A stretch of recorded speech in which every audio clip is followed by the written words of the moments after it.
Kui raadio kohta kehtib kuulus ütlus, et tegu on nõelasilmaga, millest kogu maailma muusikaline rikkus mitte kuidagi läbi ei kipu mahtuma, siis Fantaasia püüab seda väidet kummutada. Meie universumi ääremaade turvalises päikesesüsteemist Tallinna linnas stuudionurgas on koha sisse võtnud Arni Alandi. Fantaasia on 2 tundi pikk ja stuudios olija valib eetrisse muusikat parimal äranägemisel. See on üks väheseid saateid, kus saab mängida tõesti piirideta muusikat. Bashkiri päritolu lauljatar Zefira Aramat. Fantaasia on kohtumispaik igasugusele muusikale.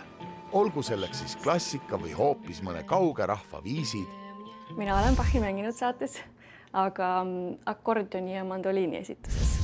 Elektroonilised helieksperimendid või džäss, rocki vaimsem pool või improvisatsioon, vanamuusika või minimalism. Jah, siin on mängitud tõesti kõike.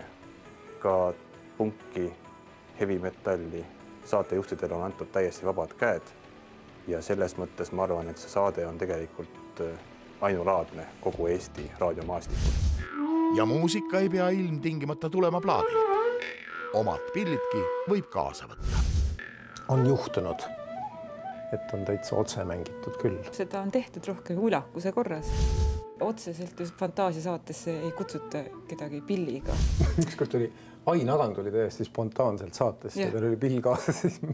Selles samasse ühte sellesse rääkimise mikrofoni 3 mängisime. Mõtlesime, et äkki me saame noomituse, aga ei saanud. No minu jaoks on olnud see saade oivaline võimalus esitada oma plaadikogu, mida ma käin Indiast kogu aeg toomast. Minu kirg on raagad ja raagasid ju väga palju kuskilt ei kuule. Samas on see nii võimas asi. Raagad üldiselt kestavad üks raaga niimoodi 1-2 tundi. Mõnikord ikkagi tund aega saan Jaago saatelt endale ja siis ma mängin raagasid. Saatejuhte on, neid on ikka, ma julgeks öelda, üle 50. 50 saatejuhti. Ja igaüks neist ei pea olema muusik. Tauno Maarpuu näiteks.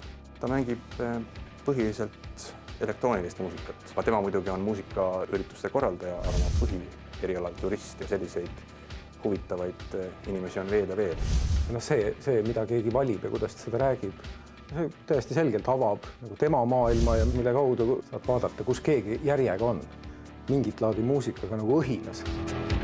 Fantaasia saate tegemine on mind pannud otsima muusikat veel rohkem, kui ma seda muidu otsin. Näide, mida ma ei ole veel mänginud. Ma nüüd järgmine saade mängin. Selline inglise lauljatar nagu Birdie. Tema esimesed salvestused 15-aastasena, kui on selles mõttes hämmastavad, kuidas noor inimene võib tabada niivõrd küpset maailmatunnetust.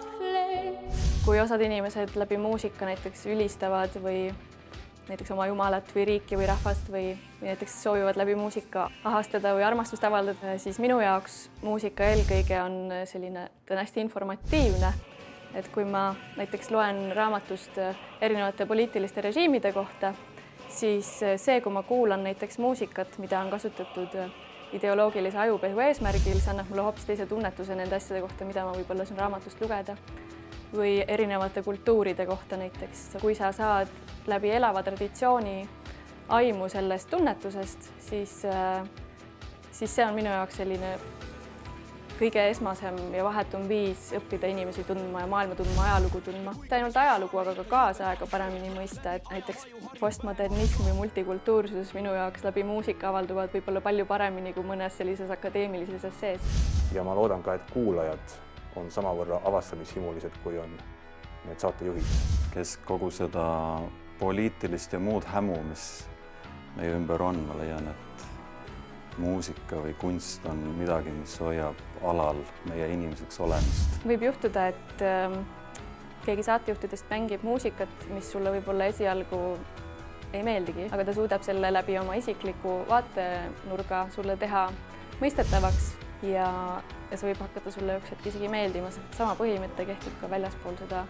Kui kõik inimesed suudaksid sõnades edasi anda oma kogemusi, neid selgitada, nii et me oleksime üksteisele paremini mõistetavad, siis oleks maailm parem koht. Fantaasia. Igal õhtul uus ja fantastiline. Head saated iga päev.